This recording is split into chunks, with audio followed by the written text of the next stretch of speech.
most funniest and strange thing mwa bezugo jilin anyama wefu na Facebook in recent time that can never be forgotten. That thing is so strange that ndinela na neche ye it get as it be. Very funny and strange at the same time. Strange in the sense that na no be doka for dollar na ka nwotenko. Ụfọdụ ekwe o mana ụfọdụ ukwelu. The most funniest thing made on Facebook in recent time is that Okogudibia may give away of 1 million.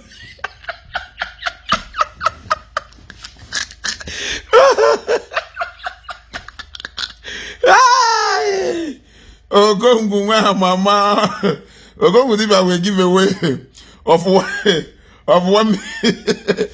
million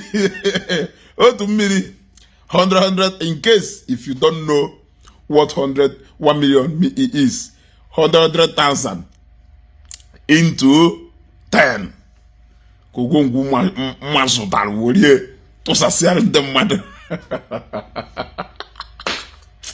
ay jireke ore mu mad na Facebook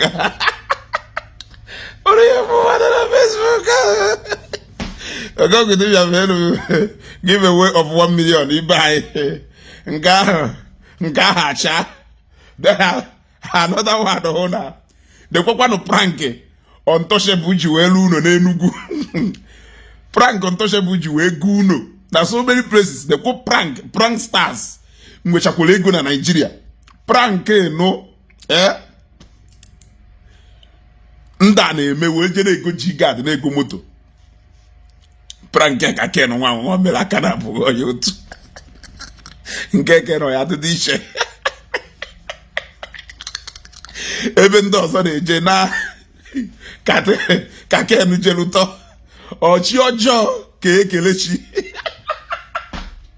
ọkwa onye ọzọ ka o je eme prank yo untouchable ha na-ejekwu mee onye ọzọ prank ha mụ ntụ onye a yesi wee react nke ahụ na nwokpuru jikwa sị I don't want any wahala nwokpuru wole ake wole onwe prank still ha ka na-abụ ghọrọ ya otu.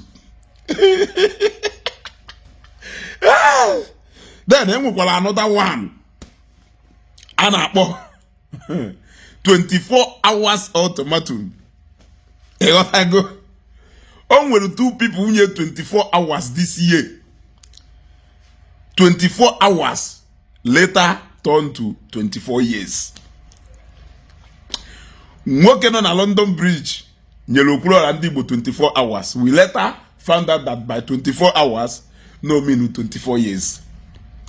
The very dark man otu nwoke dị ezigbo oji nyekwara okpuru Ndi Igbo 24 hours. So nke a too strange in the sense that na ya mabuho na ya mohole self na sometimes na ekwuo 24 hours no na 24 years. So now you know that next time I'm giving you 24 hours nwanne man ifo onye a na-enye go 24 years. Then another one owner, the undisputed champion, the most powerful Igbo man that has ever lived. A man who walks into Aso Villa and come out.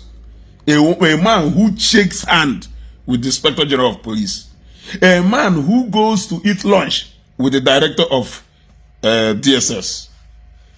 The man who owns Abuja. The man who is so powerful that from the city of Abuja, he can control everything that is happening in Nigeria. A man who cannot be arrested was arrested in 2024.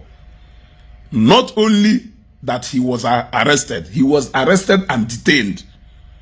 Not only that he was arrested and detained, but he is still being detained till today. Not only that he's still being detained till today, but he's also going to be detained till next month ending. It is strange, but yet it is true. Uzivone kangosianalo. Onwolozo. Nchore egolono. Onwolozo. Nchore egolono. Odo kamaya hapu go die eba for now. Chetakwo na even goselono. Okongwu baba meru. Giveaway of 1 million.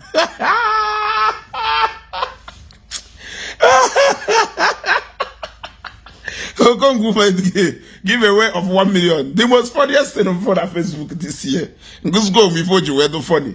It just go Jeju Ndi Igbo. Even my own notes on one of the most. In fact, also if I suppose to call Bana one of the 7 wonders of the world. No Okongwu Dibia may give away of 1 million. I suppose they Bana 7 wonders of the world.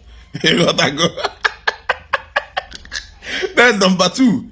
No dogu jemekwa prank ibe na-eme unwukwu nyunyo na na-eme prank na-etinye na Facebook okwema mmadụ inwe chi ọjọọ ajọka prank ka nwa okpuru je eme akara abụọ ya otu ọpọ na ojikwa onwe eme ụfọdụ jikwa maka oke mee ma a lot of people ka emego prank ya na free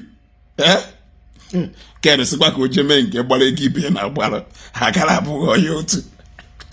Then I bet chọpụta na 24 hours dozi equal to 24 years. Aye for this year. Omeho n'anya na Facebook ka no we 24 hours, which tend to 24 years. Then the last, but not the list. Well, now the former Inspector General of Police was arrested. All former because of Blossy now. The undisputed champion was finally arrested and detained, still detained, and is still going to be detained till next month. Le poni sim una eji no okute mapumisi. Ọnụ a ya na emetu okwu ọnụ. Ọnụ a ya na emetu okwu ọnụ. Aye pute igbade eti ọnụ. Una ebugola mo. Oloku mtufu mana hapu kwa ezugo ka ezugo nwa mama no ile onwe. Ewata analyze even ina nkwuru. It just drop on your own. Ewata go.